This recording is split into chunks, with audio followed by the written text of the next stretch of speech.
સાબરકાંઠામાં ખેડ બ્રહ્માના દેરોલ પાસે નદીમાં લોકો ફસાયા. નદીના પ્રવાહમાં 6 જેટલા લોકો ફસાયા હોય તેવા દ્રશ્યો જોવા મળ્યા છે. મામલતદાર સહિત ફાયરની ટીમ પહોંચી છે, કામગીરી શરૂ કરી છે.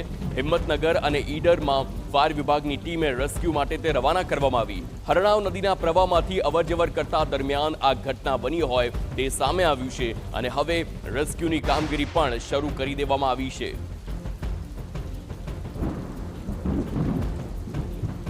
તો આ ખેડ બ્રહ્માના દેરોલ પાસેની વાત છે, જ્યાં નદીમાં લોકો ફસાયા. નદીના પ્રવાહમાં 6 જેટલા લોકો ફસાયા છે અને આ જાણ થતાં જ મામલતદાર સહિત ફાયર વિભાગની ટીમ બચાવ કામગીરી માટે પહોંચી ગઈ છે.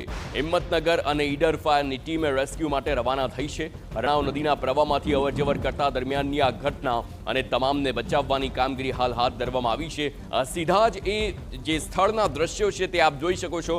જે પાણીનો પ્રવાહ છે તે અવિરત વહી રહ્યો છે અને એની વચ્ચે 6 લોકો ફસાયા છે. સંવાદદાતા અવનીશ ગોસ્વામી ફોનલાઈન પર છે. અવનીશ, એક વિડીયો સામે આવ્યો છે જેમાં 6 લોકો ફસાયા હોય તેવી વાત છે. હાલ શું કામગીરી કરવામાં આવી છે? શું રેસ્ક્યુ ઓપરેશન હજુ ચાલુ છે? તમામને બચાવી લેવાયા? શું વધુ વિગતો? હાર્દિક, વાત કરવામાં આવે તો હાલ તો જે પ્રકારે વિગતો સામે આવી હતી તે પ્રકારે સ્થાનિક તંત્ર દ્વારા સ્થાનિક ફાયર બ્રિગેડની ટીમ જે છે તેને રેસ્ક્યુ માટે લગાવી છે. આ ઉપરાંત ઈડર અને હિંમતનગરની ફાયરની ટીમોની પણ મદદ લેવામાં આવી છે. તે બંને ટીમો જે છે તે પણ સ્થળ પર પહોંચવા માટે રવાના થઈ ચૂકી છે.